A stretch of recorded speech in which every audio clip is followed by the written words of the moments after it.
Hello student. देखो बेटा, last lecture में हम कंपोनेंट के बारे में बातें कर रहे थे और डॉट प्रोडक्ट के बारे में भी हम बातें कर चुके हैं। तो देखो, हमने बताया था कि यदि एक वेक्टर को वेक्टर से प्रोडक्ट किया जाए तो उसके दो मेथड होते हैं। एक वेक्टर को वेक्टर से इस प्रकार प्रोडक्ट करें कि जो रिजल्ट आए वो स्केलर है, जिसको हमने डॉट प्रोडक्ट बोला था। डॉट प्रोडक्ट के बारे में हम बातें कर चुके हैं। नेक्स्ट जो था, वेक्टर को वेक्टर से प्रोडक्ट किया जाए और जो क्वांटिटी जो रिजल्ट आ रहा है वो एक वेक्टर क्वांटिटी आनी चाहिए, तो उसे हम क्रॉस प्रोडक्ट बोलते हैं। तो हम इस लेक्चर में क्रॉस प्रोडक्ट के बारे में बातें करेंगे।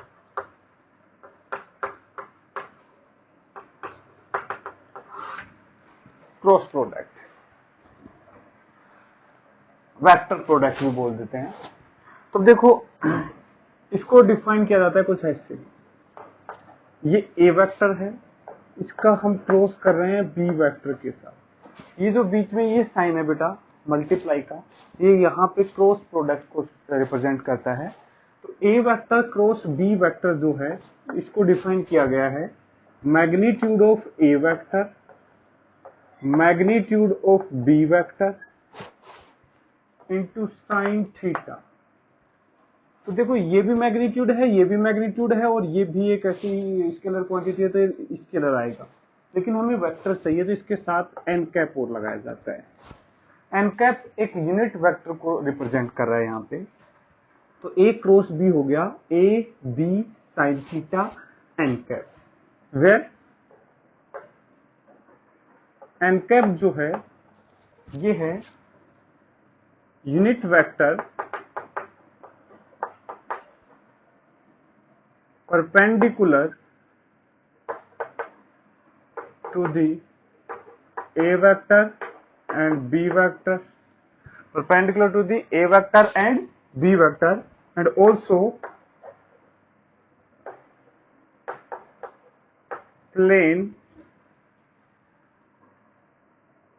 of A vector and B vector, plane of A vector and B vector। देखो ये क्या कह रहा है, ये एन कैप सिर्फ हमने डायरेक्शन के लिए लगाया। देखो, इसीलिए यूनिट वेक्टर का यूज किया। मैग्नीट्यूड तो ए क्रॉस बी का आएगा ए बी साइन थीटा। यहां थीटा क्या है, angle between A vector and B vector. याद करो, डॉट प्रोडक्ट जब हमने पढ़ा था तो A vector dot B vector को डिफाइन किया था ए बी कोस थीटा।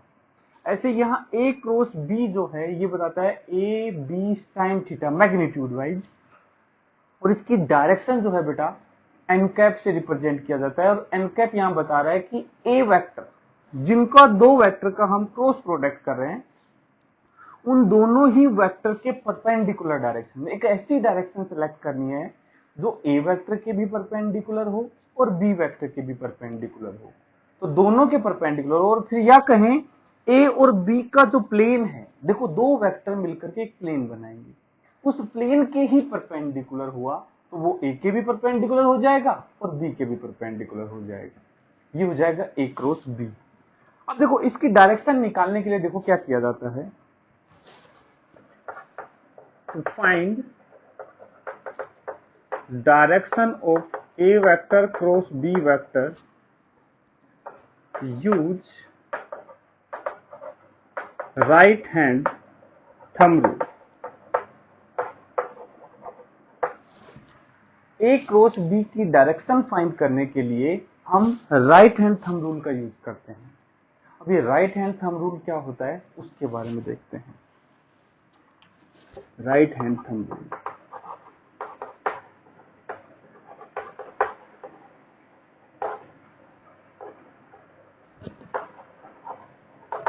शायद हम पहले बात कर चुके हैं राइट हैंड थंब रूल की, नहीं किया तो चलो अब कर लेते हैं। देखो बेटा, राइट हैंड थंब रूल क्या होता है, अपने राइट हैंड, जैसे दो वेक्टर हैं, ये ए वेक्टर है, पहले समझते हैं फिर इसको नोट करेंगे। ये बी वेक्टर, दो वेक्टर हैं। अब देखो, हमें ए क्रॉस बी की डायरेक्शन निकालनी है, ए क्रॉस बी। तो उसके लिए देखो क्या करते हैं, दो वेक्टर हैं तो राइट हैंड थंब रूल कहता है कि जिन दो वेक्टर का क्रॉस प्रोडक्ट तुम करने जा रहे हो तो पहले वाले वेक्टर की डायरेक्शन में अपने राइट हैंड की फिंगर्स को ओपन कर लो। पहले वाले वेक्टर की डायरेक्शन में राइट हैंड की फिंगर्स को ओपन कर लो। तो देखो ए वेक्टर ऐसे है, जैसे मैं यहां बात करूं, ये ए वेक्टर है, ये बी वेक्टर, इसको समझ रहे हैं। ए वेक्टर की डायरेक्शन में हमने राइट हैंड की फिंगर्स को ओपन कर लिया, ऐसे बिल्कुल इस टाइप से ओपन कर लिया।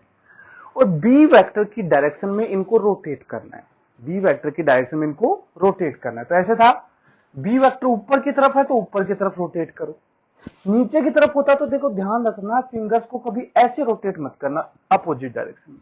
बेटा ये फिंगर रोटेशन का तरीका नहीं है। यदि इसको नीचे की तरफ रोटेट करना है तो हमें हाथ को ऐसे रखना पड़ेगा, तब ये नीचे की तरफ रोटेट होगा। तो पहले वेक्टर की डायरेक्शन में राइट हैंड की फिंगर्स को ओपन कर लिया और दूसरे वेक्टर की डायरेक्शन में इनको रोटेट कर रहे हैं। यदि दूसरा वेक्टर ऊपर की तरफ है, ऊपर से यहां हो चाहे यहां हो, कहीं से भी हो, इस वेक्टर के ऊपर की तरफ है तो ऐसे रोटेट करेंगे, इस वेक्टर के नीचे की तरफ है तो इनको ऐसे रोटेट करेंगे। कभी भी अपोजिट डायरेक्शन में फिंगर्स ऐसे रोटेट मत करना, टूट जाएंगी फालतू में। तो देखो पहले वेक्टर की डायरेक्शन में ऐसे रखा, दूसरे की तरफ रोटेट किया। अब देखो जब इनको रोटेट कर रहे हैं हम फिंगर्स को ऐसे, तो थंब जो है ऐसे एक परपेंडिकुलर रहना चाहिए। ऐसा नहीं है कि रोटेट किया और थंब को ऐसे कर दिया, नहीं, ऐसे रखो थंब को परपेंडिकुलर इसके। तो एक की डायरेक्शन में हमने ऐसे रखा और बी की डायरेक्शन में रोटेट किया, तो ये जो थंब की डायरेक्शन है बेटा, ये ए क्रॉस बी की डायरेक्शन बताती है, ये ही राइट हैंड थंब रूल है।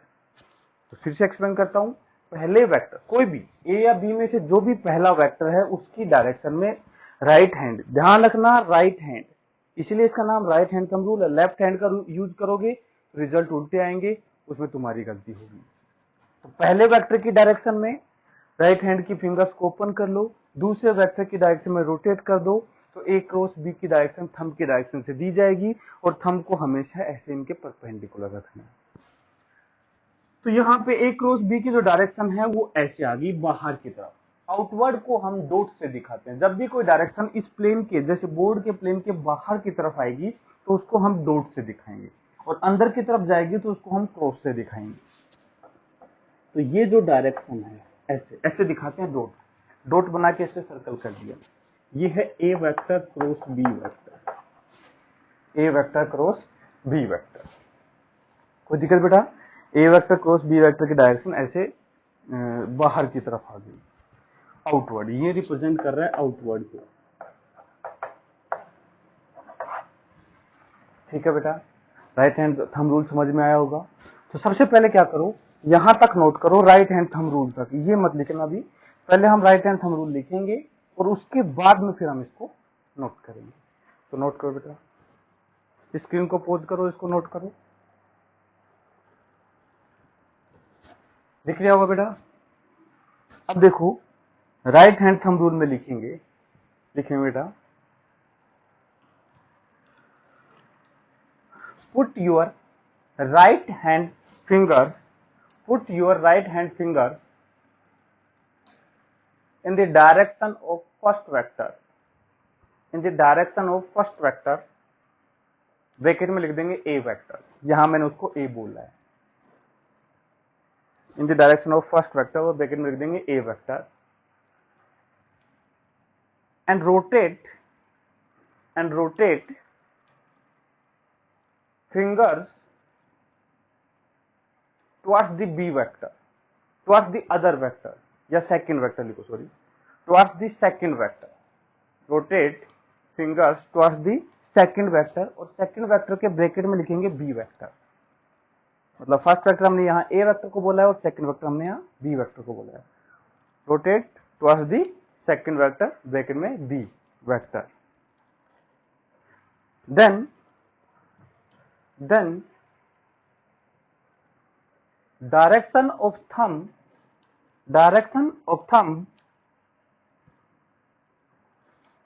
will represent direction of a vector cross b vector, direction of a vector cross b vector। Okay, ये राइट हैंड थंब रूल है। अब देखो कुछ और एग्जांपल ले लेते हैं जिसमें हमें डायरेक्शन निकालनी है। फॉर एग्जांपल ये ए वेक्टर है, ये बी वेक्टर है, ए क्रॉस बी की डायरेक्शन निकालनी है। अब देखो ए की डायरेक्शन में हमने राइट हैंड की फिंगर्स को ओपन कर लिया। अब तुम कहोगे कि सर बी की तरफ तो हम ऐसे भी तो रोटेट कर सकते हैं। ध्यान रखना बेटा, रोटेशन हमेशा 180 डिग्री से कम होना चाहिए। ऐसा नहीं कि रोटेट करके यहां से यहां ले आए, नहीं। मैंने बताया था कि दो वेक्टर के बीच का जो एंगल है वो हमेशा 180 डिग्री से क्या रहेगा, छोटा रहेगा। तो यदि ये लाइन ऊपर होता, 180 से कम एंगल की तरफ रोटेट करना है, तो यहां तो 180 से ज्यादा हो जाएगा, इसलिए हमने फिंगर्स को अपोजिट ऐसे कर लिया। अब ए वेक्टर की डायरेक्शन में रखा और बी की डायरेक्शन में हमने फिंगर्स को रोटेट कर दिया, तो थंब की डायरेक्शन किधर आ रही है, इनवर्ड डायरेक्शन में।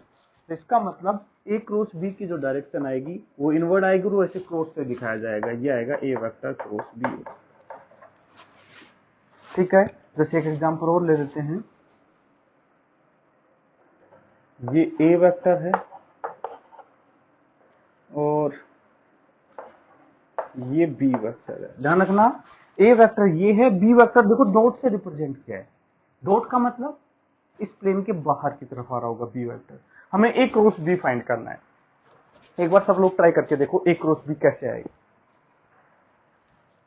चलो हम करते बेटा।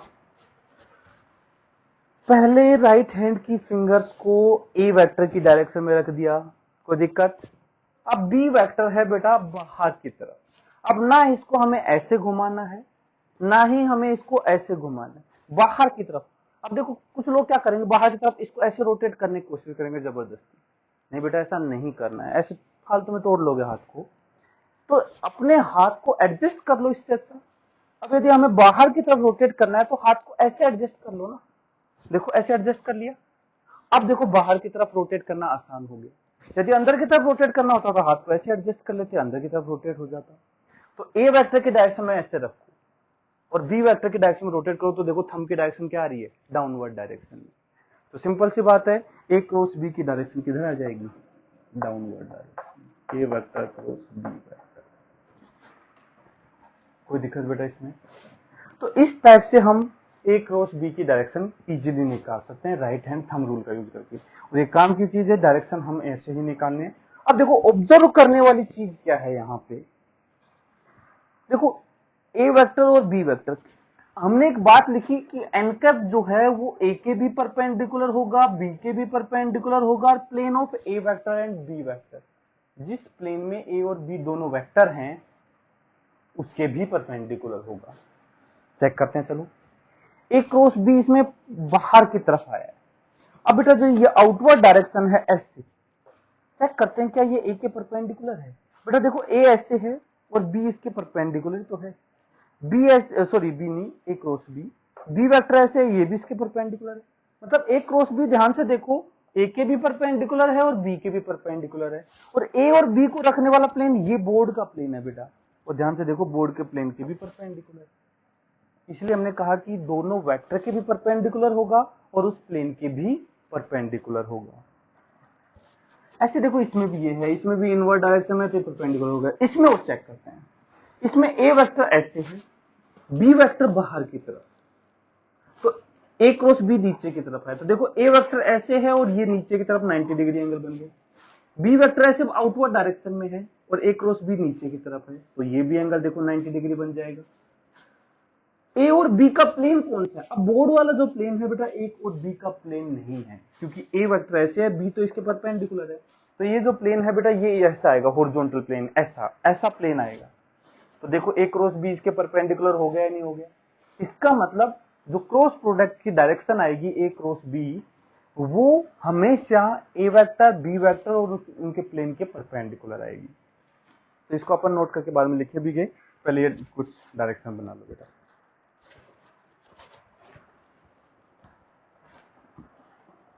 नोट कर लिया होगा बेटा।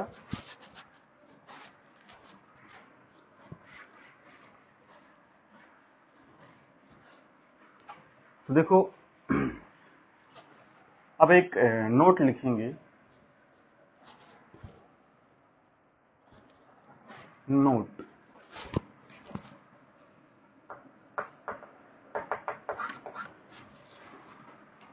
नोट में क्या है बेटा, पहला पॉइंट लिखेंगे, देखो हमें पता है कि A vector cross B vector जो है ए वेक्टर के हमेशा परपेंडिकुलर होता है।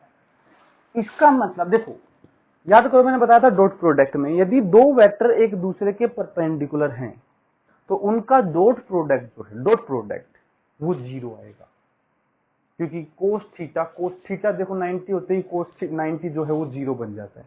तो मतलब दो परपेंडिकुलर वेक्टर का डॉट प्रोडक्ट क्या आता है 0। तो मैंने कहा ए वेक्टर परपेंडिकुलर है A vector cross B vector की, तो यदि मैं इन दोनों का डॉट करूं तो क्या आएगा 0। तो ध्यान रखना ए वेक्टर क्रॉस बी वेक्टर, इसका डॉट ए के साथ करोगे तो ये हमेशा 0 आएगा, हमेशा, क्योंकि ए क्रॉस बी ए के तो परपेंडिकुलर ही होगा। सिमिलरली कह सकता हूं ए वेक्टर क्रॉस बी वेक्टर जो है इसका डॉट यदि मैं बी वेक्टर के साथ कर दूं तो ये भी क्या आएगा 0 आएगा, क्योंकि ये भी परपेंडिकुलर है। ऐसा ही मैं कह दूं ए और बी से बनने वाला प्लेन, अब ध्यान से देखना बेटा, जैसे ये ए वेक्टर है ये बी वेक्टर है, ठीक है, दोनों में एंगल कुछ थीटा है। तो ए और बी से जितने भी कॉम्बिनेशन ए और बी को यदि ऐड करें, सब्ट्रैक्ट करें, एक को डबल करके उसमें ऐड करें, जितना भी जो भी कुछ करना चाहें वो सारे इसी प्लेन में आएंगे। चेक करते हैं ए और बी का प्लेन ये बोर्ड का प्लेन है या नहीं, पहले बताओ। देखो दोनों इस प्लेन में है तो मतलब ये बोर्ड का प्लेन है, ए और बी का प्लेन है। अब मेरे को यदि निकालना है A vector plus B vector, तो देखो वो किधर आएगा, ए और बी वेक्टर तो दोनों के बीच में कुछ ऐसे आएगा, ए वेक्टर प्लस बी वेक्टर, बोलो आएगा नहीं। यदि मुझे निकालना है 2a vector plus 5b vector, तो क्या करेंगे, a को डबल करो 2a कर दिया, b को 5 टाइम्स करो और इसमें ऐड कर दो, ये देखो 5b वेक्टर हो गया, ये 2a वेक्टर हो गया, तो ये आ जाएगा 2a vector plus 5b vector. बोलो इसी प्लेन में आएगा नहीं। मैं इस बात से ये समझाना चाह रहा हूं कि a और b वेक्टर से के जितने भी कॉम्बिनेशन एडिशन और सब्ट्रैक्शन के हो सकते हैं वो सारे इसी प्लेन में होंगे जिस प्लेन में a और b वेक्टर है। तो देखो हम उसको ऐसे लिखते हैं a vector cross b vector का dot alpha a vector plus beta b vector के साथ हमेशा 0 है। अब ये अल्फा ए बीटा बी क्या है, where alpha and beta are constant.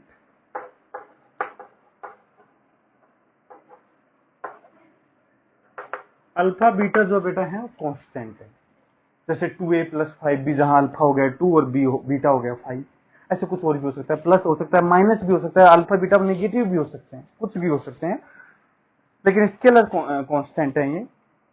तो A vector cross B vector का डॉट इस ये जो अल्फा ए प्लस बीटा बी जो है बेटा इसी प्लेन में होगा पक्का, तो इसके साथ डॉट जो है हमेशा क्या आएगा 0। ये चीजें याद रखने की हैं। इसके बाद देखो इसको मिटा देता हूं, ये कोई काम का नहीं, सिर्फ समझाने के लिए लिखा था। नेक्स्ट पॉइंट जो है वो ये है बेटा A vector cross B vector जो है ये बराबर होगा negative of B vector cross A vector, negative of B vector cross A vector. ये क्या है समझो, जैसे फॉर एग्जांपल ये ए वेक्टर है ये बी वेक्टर है, ठीक है। यदि मैं बात करूं ए वेक्टर और B vector, A vector cross B vector के मैग्नीट्यूड की, तो वो तो आने वाला है ए वेक्टर का मैग्नीट्यूड बी का मैग्नीट्यूड इनटू साइन थीटा, ए और बी के एंगल में ए और बी के बीच में जो एंगल है उसका साइन थीटा। यदि मैं इसके मैग्नीट्यूड की बात करूं तो ये भी यही आएगा बी ए साइन थीटा, तो ए बी साइन थीटा है बी ए साइन थीटा, मैग्नीट्यूड में कोई फर्क नहीं पड़ता, माइनस साइन मैग्नीट्यूड में रहेगा नहीं, लेकिन इसकी डायरेक्शन में फर्क पड़ता है। वो कैसे, जैसे ए क्रॉस बी की डायरेक्शन निकालना चाहें तो ए की डायरेक्शन में फिंगर्स को रखा, बी की डायरेक्शन में रोटेट करेंगे तो बी की डायरेक्शन में रोटेट करेंगे थंब आएगा आउटवर्ड डायरेक्शन में, तो ए क्रॉस बी आएगा आउटवर्ड डायरेक्शन में। लेकिन यदि मैं बी क्रॉस ए करता तो देखो बी की डायरेक्शन में फिंगर्स को रखता, अब ए की डायरेक्शन में रोटेट करता, ऐसे थोड़ा ना करता, इसको ऐसे करता, तो ऐसे रख के एक ही डायरेक्शन में रोटेट करता तो थंब की जो डायरेक्शन आती है वो क्या आती, इनवर्ड डायरेक्शन। तो देखो बी क्रॉस ए इनवर्ड आया, ए क्रॉस बी आउटवर्ड आया, इसका मतलब दोनों की डायरेक्शन क्या है, अपोजिट, और मैग्नीट्यूड सेम है। तो मैं कह सकता हूं कि A vector cross B vector जो है वो negative of B vector cross A vector होगा। यदि इनकी सीक्वेंस चेंज कर दी जाए, ए को बाद में ले आया जाए और बी को पहले ले आया जाए, तो इससे उस जो क्रॉस प्रोडक्ट आएगा उसकी डायरेक्शन अपोजिट हो जाएगी। तो इस चीज का भी हमें ध्यान रखना है कि A vector cross B vector negative of B vector cross A vector के इक्वल होता है। दोबारा एक बार यदि उल्टा करेंगे तो एक माइनस साइन और बाहर आएगा और माइनस माइनस मिलकर क्या बन जाएंगे, प्लस बन जाएंगे। तो ये पॉइंट पे हमें ध्यान रखना होता है। तो ये ए क्रॉस बी के बारे में कुछ बातें होगी। अब देखो इसके अलावा जो है एक फिफ्थ पॉइंट भी इसी में लिख लेते हैं, याद रखना है अपने को। देखो एक चीज याद रखनी है कि अब यूनिट वेक्टर आई वेक्टर जे वेक्टर के वेक्टर ये यूनिट वेक्टर होते हैं। तो ये आई है, ये जे है और ये के है, आई जे और के, ऐसे लिख देते हैं। अब ध्यान से देखो, यहां मैंने ऐसे इसलिए लिखा है कि यदि आई क्रॉस जे करेंगे, आई क्रॉस जे, तो आंसर के में आएगा। जे क्रॉस के करेंगे तो आंसर आई में आएगा। के क्रॉस आई करेंगे तो आंसर जे में आएगा। ठीक है। और इस डायरेक्शन में यदि रोटेशन होगा इस डायरेक्शन में, तो आंसर पॉजिटिव आने वाला है, पॉजिटिव साइन के साथ। यदि रोटेशन इस डायरेक्शन में हो तो निगेटिव आने वाला है, ये ध्यान रखना। इसको मैं एक्सप्लेन करता हूं क्या लिखा है मैंने। मुझे पता है कि आई क्रॉस जे करूं, आई कैप क्रॉस जे कैप क्या आएगा, आई कैप क्रॉस जे कैप जो है वो के कैप आने वाला है बेटा। और यदि हमने रोटेशन क्लॉकवाइज में लिया है, देखो आई जे क्लॉकवाइज में लिया है तो पॉजिटिव साइन के साथ के कैप आ जाएगा।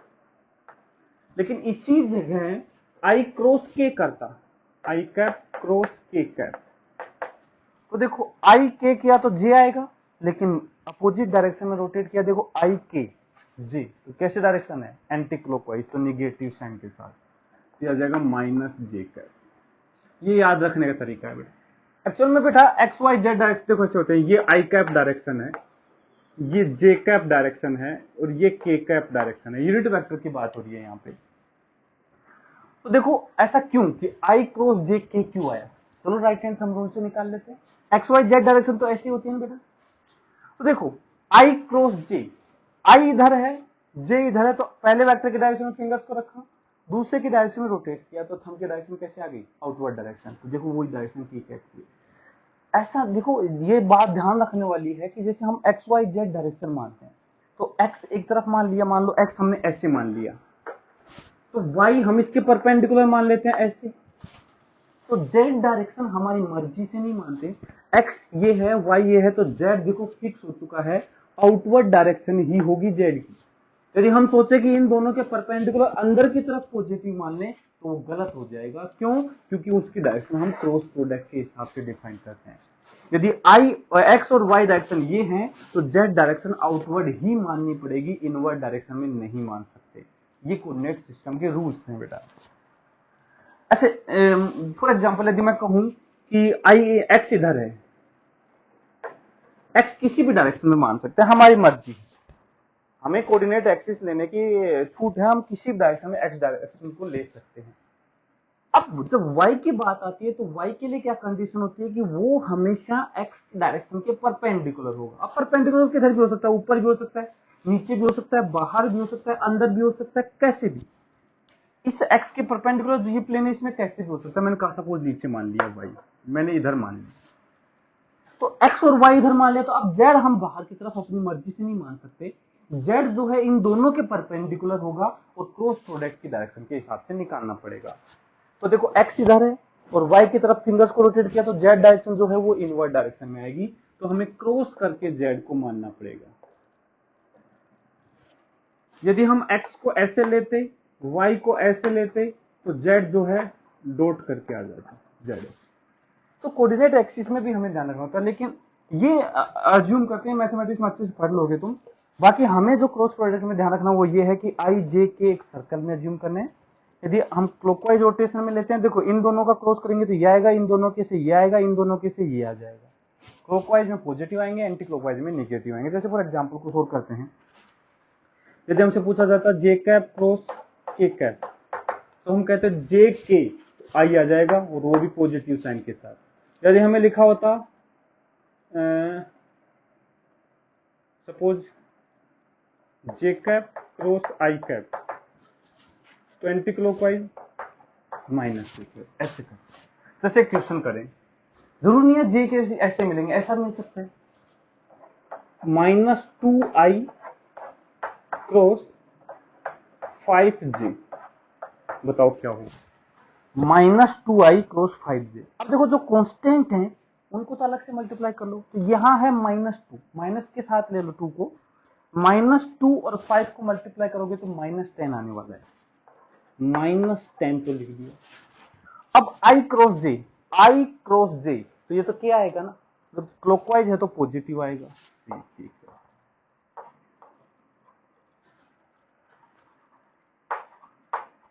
तो -10 ठीक है। ऐसे हम क्रॉस प्रोडक्ट करते हैं, कोई दिक्कत। जैसे मान लो ये है 2i cap cross j cap plus 3k cap, ये करना है। 2i cap cross j cap plus 3k cap, दो वेक्टर हैं, इन दोनों का क्रॉस करना है। तो देखो हम क्या करेंगे, पहले 2i कैप को j कैप के साथ क्रॉस करेंगे, 2i cap cross j cap, फिर देखो दोनों के बीच में प्लस साइन आ जाएगा, फिर 2i कैप का क्रॉस करेंगे 3k कैप के साथ, तो देखो ये क्या आएगा, 2 तो है ही कांस्टेंट, i क्रॉस j होगा k कैप, प्लस ये आएगा 6 और i क्रॉस के माइनस j कैप आएगा, माइनस j कैप, तो ये बन जाएगा 2k कैप -6j कैप, ये आंसर हो जाएगा। तो ऐसे क्रॉस प्रोडक्ट करते हैं बेटा, इसमें कोई दिक्कत। तो देखो क्रॉस प्रोडक्ट करने का तरीका और ये कुछ हमें ये चीजें हमें ध्यान रखनी होगी, तो इसको नोट कर लो पहले, लिख लिया होगा बेटा, मैं मिटा देता हूं इसको।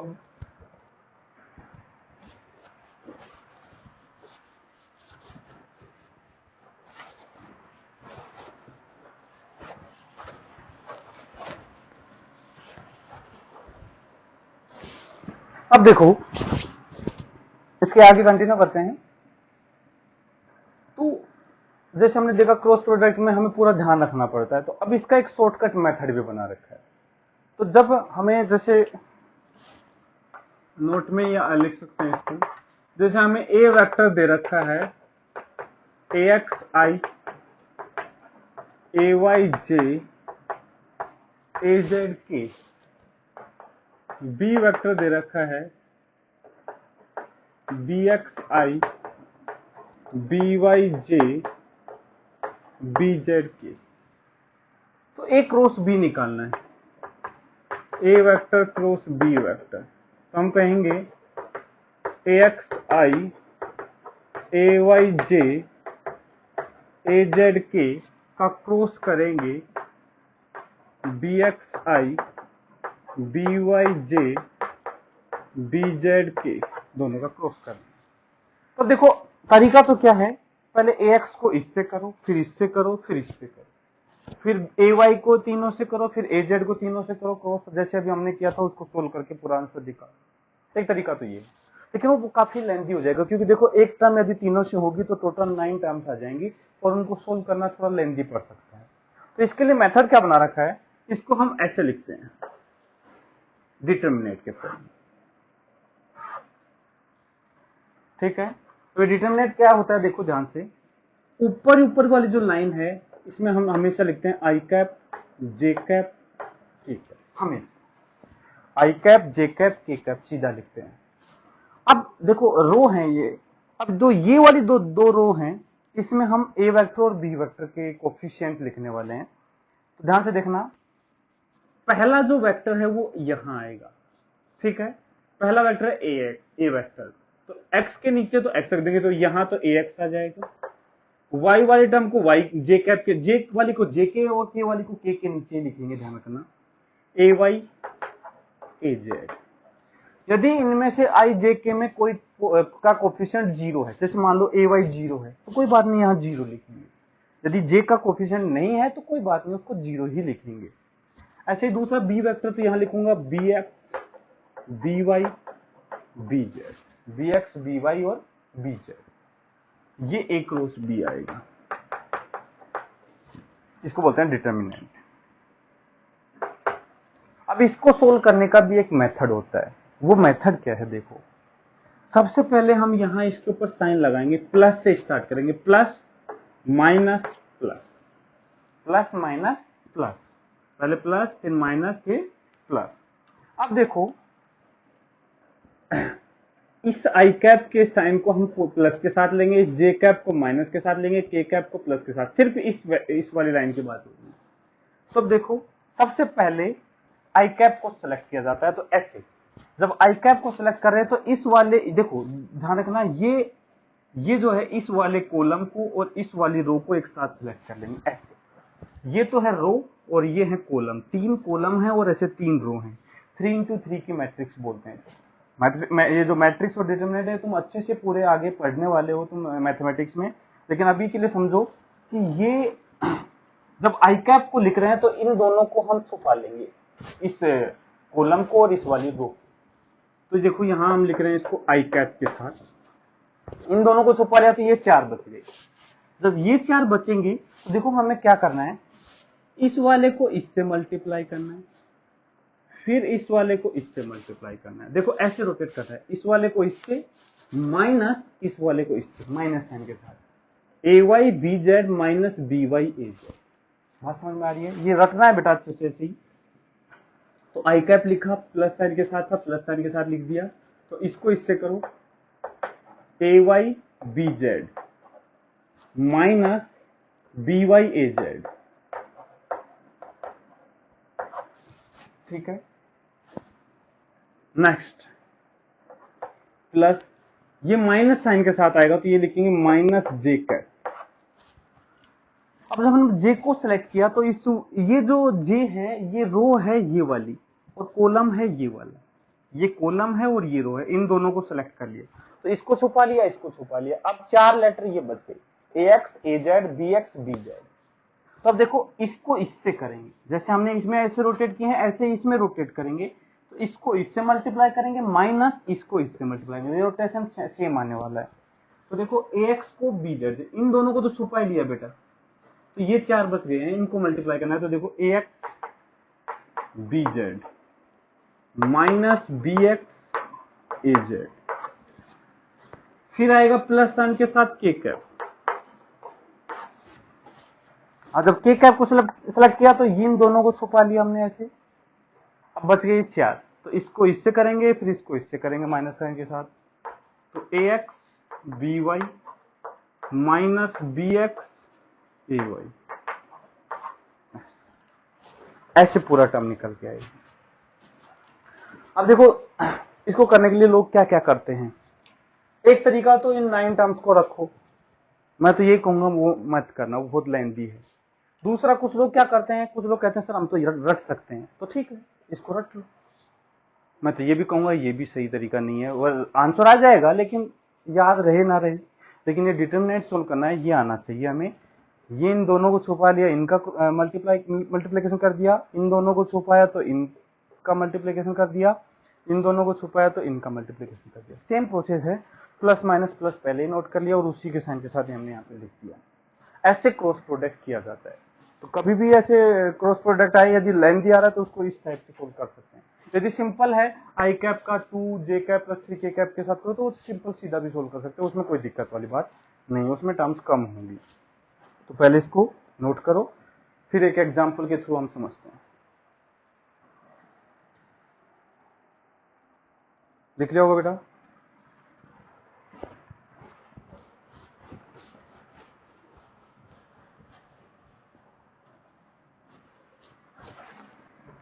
देखो एग्जांपल लेते हैं, ए वेक्टर है आई cap minus 2 J cap plus 3 K cap. B vector है 2 जे कैप माइनस के कैप। ये है फाइंड ए वेक्टर क्रॉस बी वेक्टर, ये फाइंड कर रहे हैं। तो अब देखो क्या करेंगे, हम लिखेंगे ए वेक्टर क्रॉस बी वेक्टर जो है वो डिटर्मिनेंट पहले आई फिर जे फिर के। पहले ए वेक्टर का आई के नीचे देखो, इसका कोफिशिएंट 1 है, इसका कोफिशिएंट -2 है, इसका कोफिशिएंट 3 है। अब बी वेक्टर का देखो आई का कोफिशिएंट क्या है, कुछ नहीं है तो 0 है। ध्यान रखना, गलती से क्या करते हैं 2 लिख देते हैं आई के नीचे, ध्यान रखना इस चीज का। आई का कोफिशिएंट नहीं है तो 0, जे का कोफिशिएंट है 2 और के का कोफिशिएंट है -1। देखिए इसको अब सोल्व करते हैं इसको। पहले प्लस माइनस प्लस लगा लेंगे, प्लस माइनस प्लस, तो प्लस साइन के साथ आई कैप आएगा, इन दोनों को छुपा लेंगे तो ये 4 बचेंगे। इसको इससे मल्टीप्लाई करके इसको इससे मल्टीप्लाई करेंगे तो देखो -2 इंटू -1 तो ये आ जाएगा 2, -2 -1 माइनस माइनस प्लस हो जाएगा, एक माइनस साइन पहले से है, फिर 2 इंटू 3 6 ऐसे। अब माइनस जे कैप, माइनस जे कैप के साथ लोगे किसको, इन दोनों को छुपा लिया हमने, तो ये 1 इंटू -1 तो ये आ जाएगा -1, 0 जो 0 आ जाएगा तो ये 0 प्लस के कैप, इन दोनों को होल्ड करेंगे तो देखो 1 इंटू 2 2 और ये 0 हो जाएगा तो -0, तो ये बन जाएगा 2 - 6 -4 आई कैप और माइनस माइनस प्लस जे कैप और प्लस 2 के कैप। और एक थोड़ा बहुत चेक भी करना हो तो बेटा तरीका ये है, देखो ये ए क्रॉस बी जो आएगा वो ए के भी परपेंडिकुलर होगा और बी के भी परपेंडिकुलर होगा, तो इन दोनों के साथ इसका डॉट 0 आना चाहिए। चेक कर लो, बी के साथ डॉट करके देखो इसको, तो देखो डॉट करते हैं तो आई को आई से, जे को जे से, के को के से करते हैं, तो आई तो इसमें है ही नहीं तो इसको नहीं लेना है, जे है +1 +2 तो 2 आ जाएगा, और ये +2 -1 तो -2 आ जाएगा, तो -2 और +2 मिलकर क्या बन जाएंगे 0। तो देखो डॉट प्रोडक्ट 0 आ रहा है, मतलब हमने किया जो सही किया है। तो ए क्रॉस बी जो है वो बेटा ए के भी परपेंडिकुलर होता है, बी के भी। इस टाइप से हमें क्रॉस प्रोडक्ट की वैल्यू निकालनी होती है। अब देखो कई बार क्वेश्चन ऐसा भी आ जाता है, क्वेश्चन को कैसे फॉर्मेट कर सकते हैं, वो कह रहा है कि इफ, उसने इस बार क्या किया, दे दिया ए वेक्टर, ए वेक्टर उसे सपोज दे दिया I cap -5 J cap, and A vector cross B vector इसने सपोज दे दिया है -15 आई कैप -3 जे कैप +2 के कैप। कोई भी डाटा ले लिया, कोई भी नहीं है, एक्चुअली मैंने पहले से बना रखा है ताकि क्वेश्चन में कोई गड़बड़ी ना हो। ए ये है, ए क्रॉस बी ये है, then B vector will be, option दिए इसने, ऑप्शन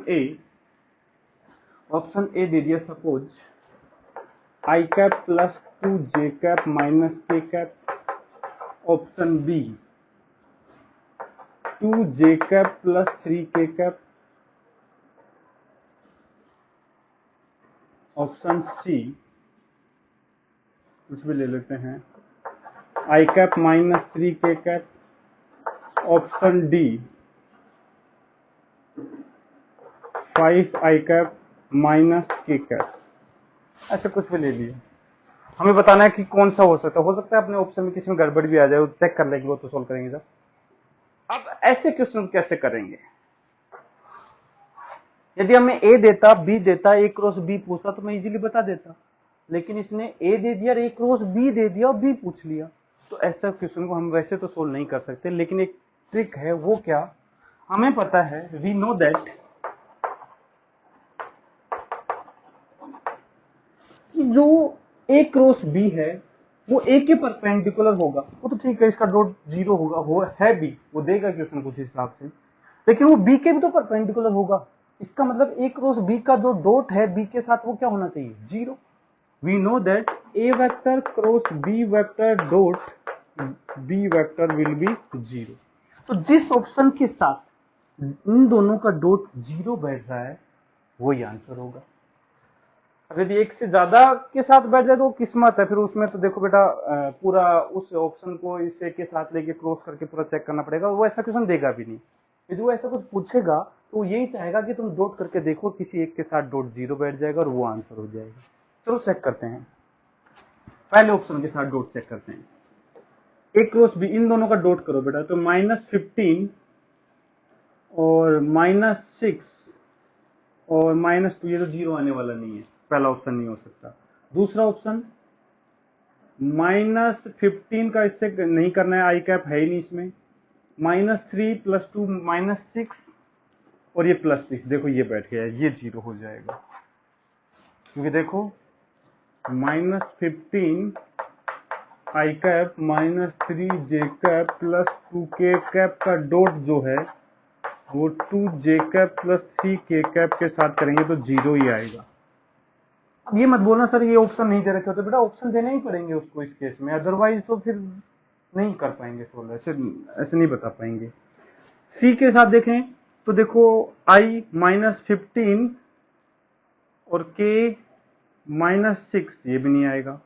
इसका देखें i का तो -15 × 5, ये भी नहीं आएगा, तो ऑप्शन एक ही आएगा, ये बी ऑप्शन सही आ जाएगा। ऐसे चेक करना होता है। स्क्रीन को पॉज करके बेटा इसको नोट कर लो, लिख लिया होगा बेटा।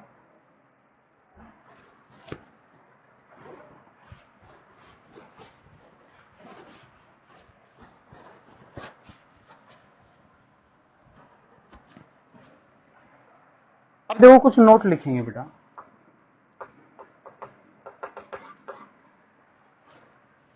तो लिखेंगे पहला point,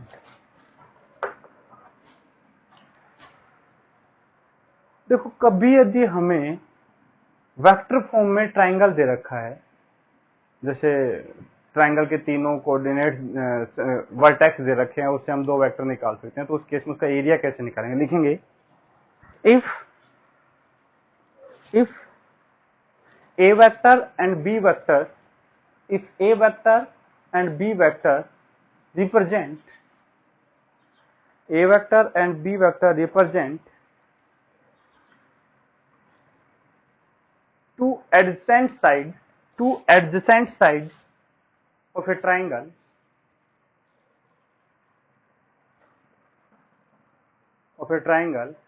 then area of this triangle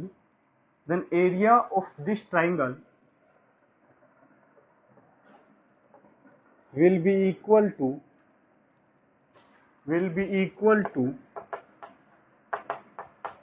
half of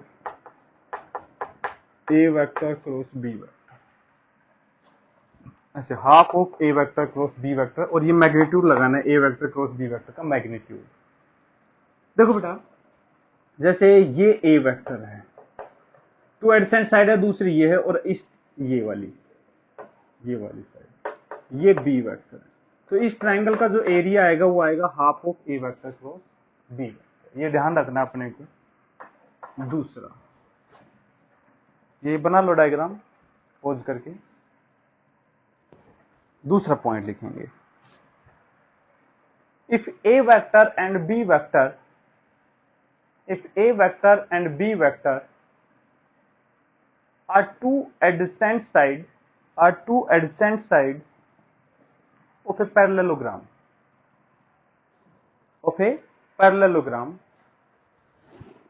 then area of this parallelogram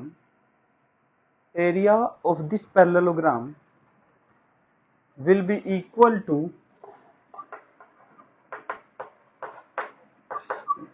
magnitude of A cross B, half नहीं आएगा इसमें। तो तुम देखो ये एक पैरेललोग्राम है, ये है ए वेक्टर, ये है बी वेक्टर, तो ये जो एरिया आएगा ये half of A vector cross B vector आएगा, एक्चुअल में इस ट्राइंगल का डबल आएगा। ठीक है, थर्ड पॉइंट, इसको पहले नोट कर लो फिर थर्ड पॉइंट लिखो। थर्ड पॉइंट में लिखेंगे if p vector and q vector are two diagonal of a parallelogram are two diagonals of a parallelogram, then area of this parallelogram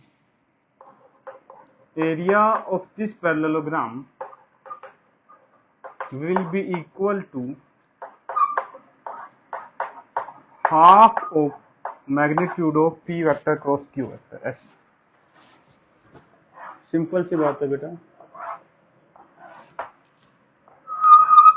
ये है p वेक्टर, ये है q वेक्टर, तो इसका जो एरिया आएगा वो half of p vector cross q vector के मैग्नीट्यूड के इक्वल आएगा। तो ये एरिया के लिए कुछ बातें हैं, वैसे अपने इतना काम नहीं आता है फिजिक्स में कभी, फिर भी मैंने लिखवा दिया है कि ये याद रख सकते हो ये कुछ बातें। तो देखो क्रॉस प्रोडक्ट के बारे में हम सिर्फ इतनी बातें करेंगे। इसके अलावा देखो एक बॉक्स प्रोडक्ट भी होता है, उसके बारे में बात कर लेते हैं थोड़ा सा। वैसे अभी वो 12th में काम आता है तो मैं वहीं पे बताता हूँ, लेकिन थोड़ा सा बता देता हूँ। एक्चुअल में उसको स्केलर ट्रिपल प्रोडक्ट भी बोलते हैं, स्केलर ट्रिपल प्रोडक्ट।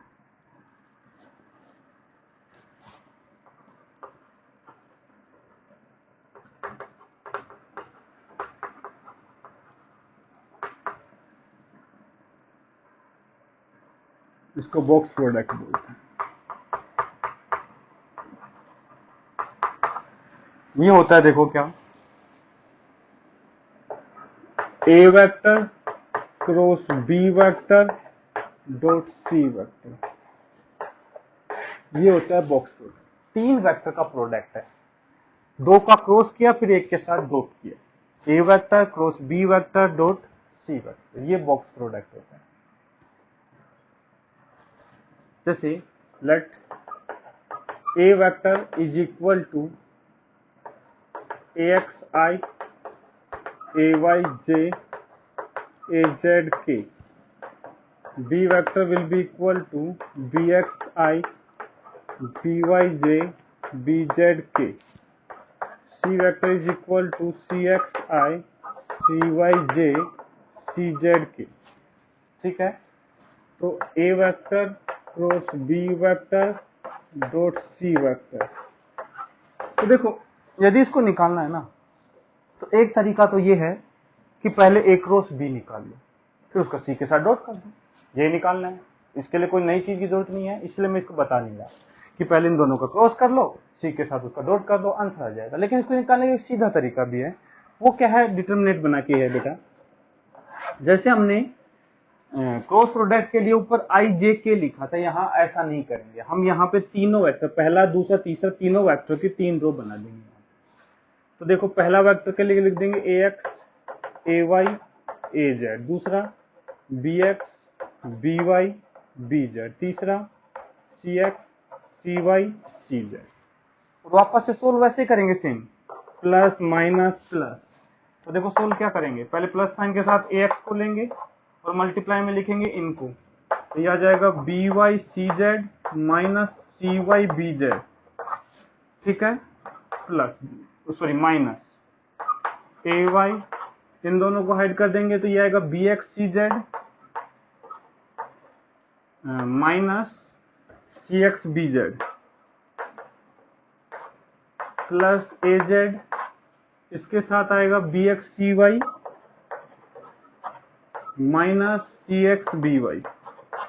ऐसे सीधा भी निकाल सकते हैं, ठीक है, इसको याद रख सकते हो, रखना चाहो तो, कुछ नया चीज नहीं है, बस ये याद रखना कि ऐसे केस में ऐसे सीधा करेंगे, फिर 12th क्लास में काम आएगा, वहां हम अच्छे से इसके बारे में बातें करेंगे। अब देखो बेटा ये बुक्स, इसका देखो एक मैंने पहले भी एक लिखवाई हुई है बात, वो क्या है, नोट वाली बात ये है, if A vector B vector and C vector are coplanar, यदि ए वेक्टर, बी वेक्टर और सी वेक्टर कोप्लेनर मतलब एक ही प्लेन में है, then A vector cross B vector dot C vector जो होगा ये 0 होगा। A vector cross B vector dot C vector जो होगा वो 0 होता है। ये ध्यान रखना, ये मैंने पहले भी बताया था। वो कैसे, देखो कैसे पता करते हैं कि तीनों वेक्टर कोप्लेनर है। देखो सिंपल सी बात है, तीन वेक्टर यदि कोप्लेनर होंगे, मतलब मान लो ये बोर्ड वाले प्लेन में है, 1 2 3, कोई भी तीन वेक्टर बना दिए, ये एक प्लेन में हो गए। अब देखो हम क्या करेंगे, कोई भी दो को पकड़ो, इसको ए बोल दिया, इसको बी, इन दोनों का क्रॉस किधर आएगा, या तो इसके बाहर की तरफ आएगा या अंदर की तरफ आएगा, मतलब इस प्लेन के परपेंडिकुलर आएगा या नहीं आएगा। जब इन दोनों का क्रॉस इसके परपेंडिकुलर आ गया तो बताओ इसके साथ डॉट क्या आएगा, 0, क्योंकि ये तो पहले से इसके प्लेन में है और वो इसके परपेंडिकुलर है, तो इसका मतलब डॉट क्या हो जाएगा, 0। तो जब भी तीन वेक्टर एक प्लेन में होंगे तो दो का क्रॉस करके तीसरे के साथ डॉट करोगे तो वो हमेशा हमेशा 0 ही आएगा। तो ये तरीका होता है कि तीन वेक्टर कोप्लेनर है या नहीं। कभी भी यदि ऐसा पूछा जाए कि क्या ये तीन वेक्टर कोप्लेनर हैं, तो उसको करने का सबसे बढ़िया तरीका है उनका बॉक्स प्रोडक्ट को क्या कर दो, 0 कर दो। ठीक है बेटा, इसी के साथ अपना वेक्टर कंप्लीट हो चुका है। नेक्स्ट क्लास में हम नया चैप्टर स्टार्ट करेंगे काइनेमेटिक्स में, मोशन इन 1D। ओके, ठीक है, इसको नोट कर लो बेटा।